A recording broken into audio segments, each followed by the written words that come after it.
En février dernier, Pierre Palmade a causé un violent accident de la route alors qu'il était sous l'emprise de stupéfiants. Depuis, tous les médias sont à l'affût pour dévoiler les derniers éléments de l'enquête, sauf TF1 qui décide de prendre plus de temps que leurs confrères. Anne-Claire Coudray explique pourquoi. L'affaire Palmade a fait beaucoup de bruit ces dernières semaines.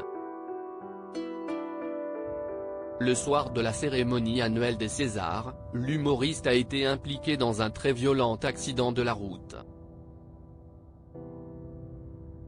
Il a été transporté entre la vie et la mort à l'hôpital, tout comme les autres personnes impliquées, dont une femme enceinte qui a perdu son enfant, un homme et son fils âgé de 6 ans.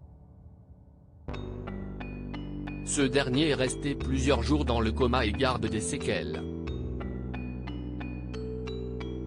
Le 21 mars dernier, il avait accepté de témoigner sur TF1 et BFM TV.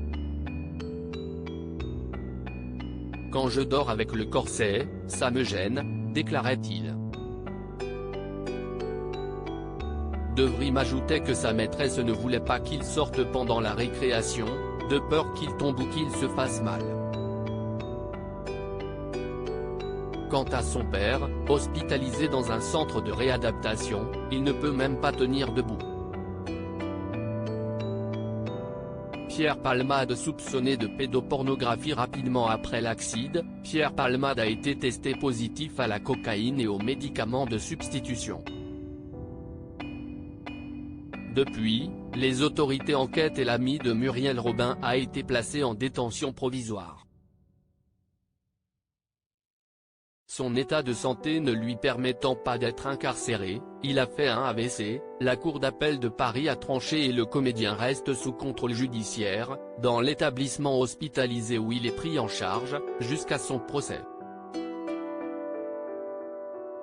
Mais alors qu'il est cœur de l'actualité à cause de cet accident, Pierre Palmade a aussi été soupçonné de pédopornographie. Une information que les médias se sont empressés de relayer le dimanche 5 mars. Sauf TF1. Anne-Claire Coudray revient sur ce choix pris par TF1, on a un fonctionnement très différent d'une chaîne info. Dans un entretien accordé à Satellifact, Anne-Claire Coudray, qui présente le JT de TF1 tous les week-ends, est revenue sur ce choix pris par elle et sa rédaction. On a un fonctionnement très différent d'une chaîne info. On prend notre temps face à l'accélération de l'actu.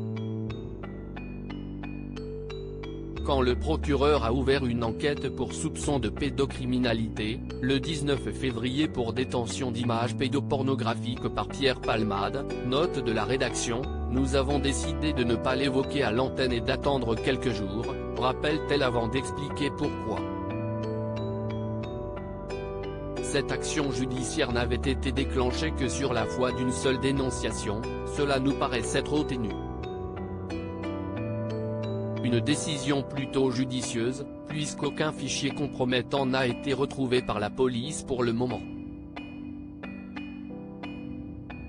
D'ailleurs, les enquêteurs n'ont à ce stade rien trouvé. J'estime que les dérapages people autour de cet accident n'ont pas leur place dans notre JT, conclut-elle. À lire aussi affaire Pierre Palmade. TF1 et BFM TV diffusent une interview de Vries, le garçon de 6 ans, blessé durant l'accident.